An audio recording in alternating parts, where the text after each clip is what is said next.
Okay, so if you like video games, then you might have come across this thing called a QuickTime event. It's a gaming mechanic that tells the player to press a series of buttons in a quick amount of time, and if you don't, then it's like game over or whatever. It's nice once in a while to see something different like this, but if it's used too much, it's gonna take away from the game experience. Now don't get me wrong, this has been in many games up until now, like Metal Gear Solid, the Assassin's Creed series, Mortal Kombat, Call of Duty, Final Fantasy, and a ton of other games.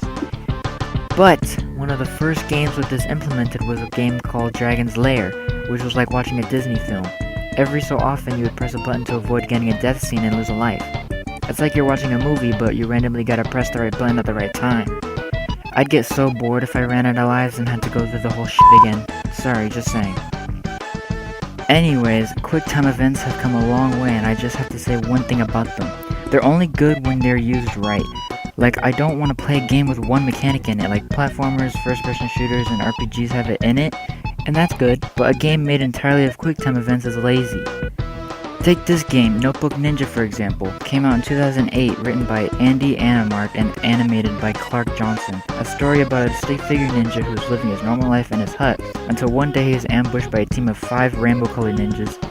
The game is QuickTime events using WASD and the arrow keys to beat them all.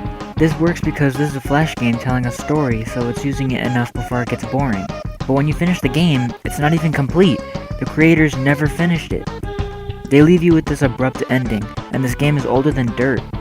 I remember playing this game a long time ago and never being able to beat it.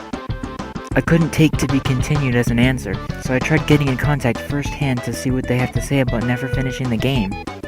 But I couldn't find these dudes anywhere, no email or anything.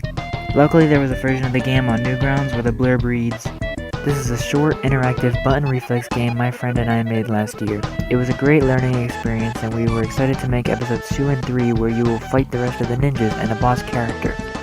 It could use some touch up here and there, but we are releasing it and moving the wish list onto episode 2, which will be filled up with even more amazing Notebook Ninja action.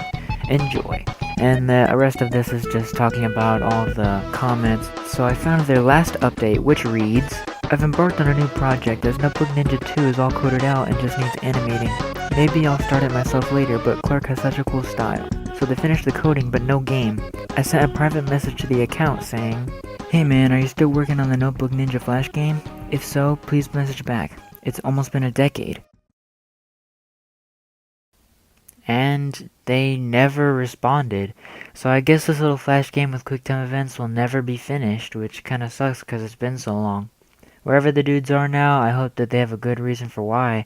Whatever the case may be, I hope they know that I love their game and the time that they used to make it.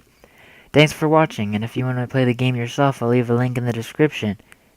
And as for QuickTime events, come on!